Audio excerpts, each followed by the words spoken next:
കഴക്കൂട്ടത്ത് 4 വയസ്സുകാരൻ മരിച്ച നിലയിൽ. പശ്ചിമ ബംഗാൾ സ്വദേശി മുന്നിൽ ബീഗത്തിന്റെ മകൻ ഗിൽദറിനെയാണ് മരിച്ച നിലയിൽ കണ്ടെത്തിയത്. മരണം കൊലപാതകമെന്നാണ് സംശയം. സംഭവത്തിൽ കുട്ടിയുടെ അമ്മയെയും സുഹൃത്തിനെയും പോലീസ് കസ്റ്റഡിയിലെടുത്തിട്ടുണ്ട്. സുലേഖ ശശികുമാർ വിവരങ്ങൾ നൽകാൻ ചേരുകയാണ്. സുലേഖ, നിലവിൽ ലഭിക്കുന്ന വിവരങ്ങൾ പ്രകാരം അതിദാരുണമായ ഒരു കൊലപാതകത്തിന്റെ സൂചനകളാണോ വരുന്നത്?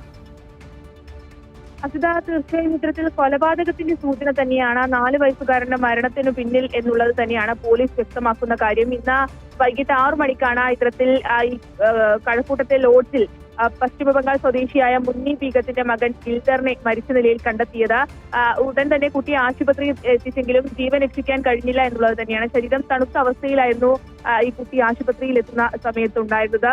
ഉച്ചയ്ക്ക് ആഹാരം കൊടുത്ത് ഉറക്കിയ ശേഷം വൈകിട്ട് കുഞ്ഞിന് അനക്കമില്ലാതെ കിടക്കുന്നത് കണ്ടാണ് ആശുപത്രിയിൽ എത്തിച്ചതെന്നാണ് ഈ കുട്ടിയുടെ മാതാവ് ഡോക്ടറിനോട് പറഞ്ഞത്. ഡോക്ടർ നടത്തിയ വിശദമായ പരിശോധനയിലാണ് ഇത്തരത്തിൽ കഴുത്തിൽ ഉറുകിയ 2 പാടുകൾ കണ്ടെത്തിയത്. കയറോ തുണിയോ മറ്റോ കൊണ്ട് ഉറുക്കിയതാണ് ഈ പാടുകൾ എന്നതാണ് ഡോക്ടറുടെ നിഗമനം.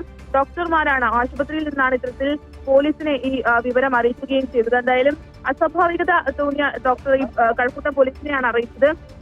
നിലവിൽ എന്തായാലും ഇപ്പോൾ മാതാവിനെയും അതിനൊപ്പം തന്നെ മാതാവിന്റെ മുന്നി ബീഗത്തിന്റെ സുഹൃത്ത് തൻവീർ ആലത്തിനെയും കഴക്കൂട്ടം പോലീസ് കസ്റ്റഡിയിലെടുത്ത് ചോദ്യം ചെയ്തു വരികയാണ്. കുട്ടി മരിച്ചത് എങ്ങനെയാണെന്ന് അറിയില്ലെന്നാണ് ഇരുവരും നിലവിൽ ഇപ്പോൾ പോലീസിനോട് പറഞ്ഞിട്ടുള്ളത്. എന്തായാലും പോലീസ് വ്യക്തമാക്കുന്ന ഒരു കാര്യം എന്ന് പറഞ്ഞത് ഇരുവരെയും വിശദമായി ചോദ്യം ചെയ്യണം, എന്നാൽ മാത്രമേ ഇതിലുള്ള വ്യക്തത അത് പുറത്തു കൊണ്ടുവരാൻ കഴിയൂ എന്നുള്ളതാണ്. എന്തായാലും കുട്ടിയുടെ മൃതദേഹം അത് മെഡിക്കൽ കോളേജിലെ മോർച്ചറിയിലാണ് നിലവിലുള്ളത്. ഇത്തരത്തിൽ എന്തായാലും ഈ 4 വയസ്സുകാരന്റെ മരണം അത് കൊലപാതകം എന്നുള്ള സംശയത്തിൽ തന്നെയാണ് ഡോക്ടറും പോലീസും ഉള്ളത്. സുലേഖ ശശികുമാറാണ് വിവരങ്ങൾ നൽകുന്നത്.